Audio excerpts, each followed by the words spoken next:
Hello guys, it's F4H Racerz back again for yet another track guide. This time we're at the Nurburgring Grand Prix circuit, located right next to the world famous Nordschleife circuit. The Grand Prix layout is a fairly quick track, but good handling is a must if you need good lap times. Today I'll be driving a ridiculous Ford Capri with turbos more extreme than any other car in the game. It's stock, but with skill it can be handled well enough to get a good time.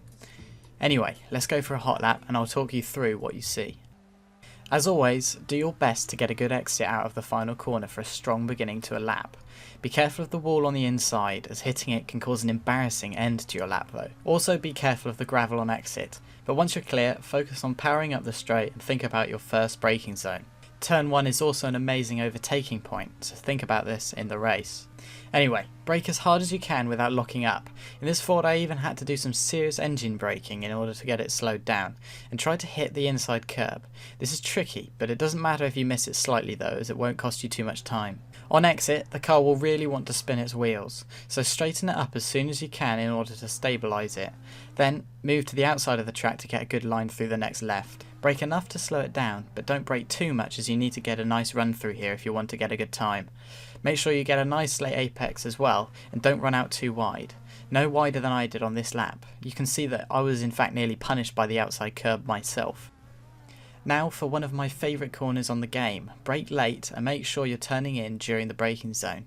The corner goes on forever, but if your turn-in point is correct, you'll manage to get the line I do here in order to set yourself up for the right-hander afterwards.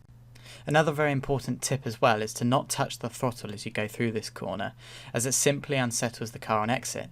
You should just go on the brake and ease off it again appropriately to ensure you're going the right speed. Now turn in as late as you can for the next right, and aim to hit the inside curb. On this lap the car got a little slide on, but the power I had at my disposal meant I could keep momentum anyway. In most cars though it isn't quicker to slide through here.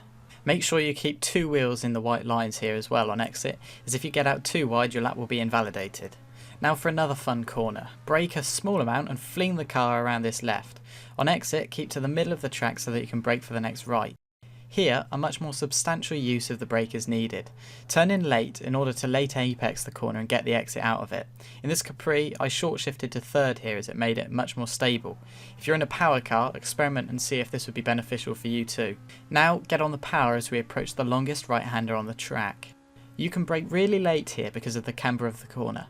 Aim to throw the car into the corner so that you can immediately try to get an exit. The line I took in this Capri works for all cars. Now for the Schumacher S's. You have to get 2 wheels onto the entry curb and also try to get 2 wheels onto the inside curb afterwards. This corner is all about taking risk. Practice to learn how much you can push the car you're driving through here. For this next left, you have to brake as late as you can and throw the car onto the inside apex. You need to get a good run out of here so you can carry it into the final corner before the straight. Now for another great corner. Turn in early and try to apply the throttle as much as you can in order to get a good exit onto the straight. A lot of time can be gained or lost here. This is where your heart will start beating quickly if you've nailed the lap so far. You have to now focus on the chicane.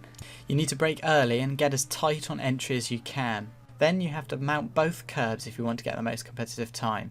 Try to keep it as clean as you can, but because of Forza's dodgy corner cutting system, in most leagues I've been told to push it as much as I can before it's invalidated. For the final corner, get 2 wheels onto the outside curb for the widest possible line, then try to late apex the long right-hander onto the straight.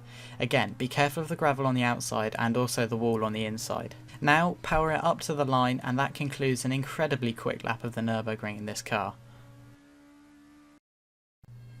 Thanks again everyone, it has been F4H Racerz, and I've got to say thanks for the incredible support recently.